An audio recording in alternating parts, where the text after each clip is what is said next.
Hello everyone, আজ আমি তোমাদের সাথে একটা কাটক্রিজ আই মেকআপ শেয়ার করব। সেই জন্য প্রথমে আইব্রোটাকে ড্র করে ক্লিন আপ করে নিয়েছি। এরপর লাইট ব্রাউন শেড দিয়ে সকেট লাইনটাকে খুব ভালো করে ব্লেন্ড করতে হবে। আর ব্রাশের শেড নাম্বার ছিল প্রো আর্ট PE22। প্রথমে যে ব্রাউন কালারের শেড নেওয়া হয়েছিল তার থেকে ঠিক এক tone dark brown colour shade নিয়ে ক্রিজ লাইন বরাবর ভালো করে অ্যাপ্লাই করতে হবে, যাতে তোমরা ভালো করে বুঝতে পারো। সেই জন্য আমি ক্রিজ লাইনটাকে দাগ দিয়ে দিয়ে আমি বোঝানোর চেষ্টা করেছি। আই হোপ তোমরা বুঝতে পারবে। ডার্ক ব্রাউন শেড দিয়ে আমি আবারও কিন্তু ক্রিজ লাইনটাকে খুব ভালোভাবে ব্লেন্ড করছি। আই মেকআপে একটা জিনিস সবসময় মনে রাখতে হবে, ব্লেন্ডিংটা মাস্ট।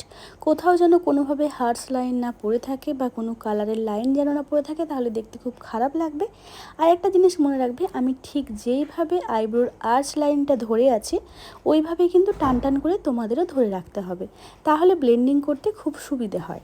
যেহেতু আমরা কাটক্রিজ আই মেকআপ করবো, তাই ক্রিজ লাইনটাকে আমাদের কেটে নিতে হবে।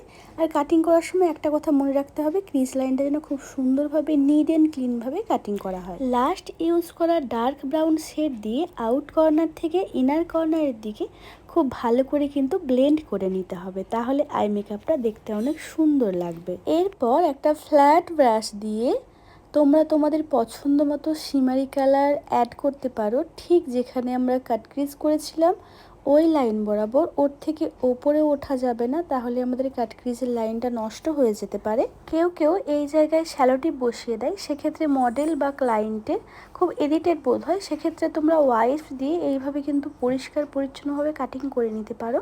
এরপর আমি এখানে একটা জেল লাইনার অ্যাপ্লাই করছি। তোমরা তোমাদের পছন্দ মতো লাইনার অ্যাপ্লাই করতে পারো।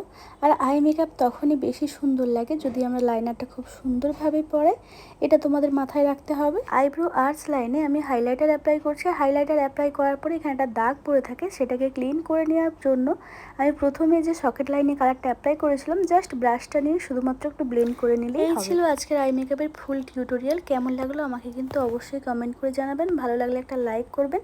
Thank you so much. সবাই খুব ভালো থাকবেন, সুস্থ থাকবেন। টাটা।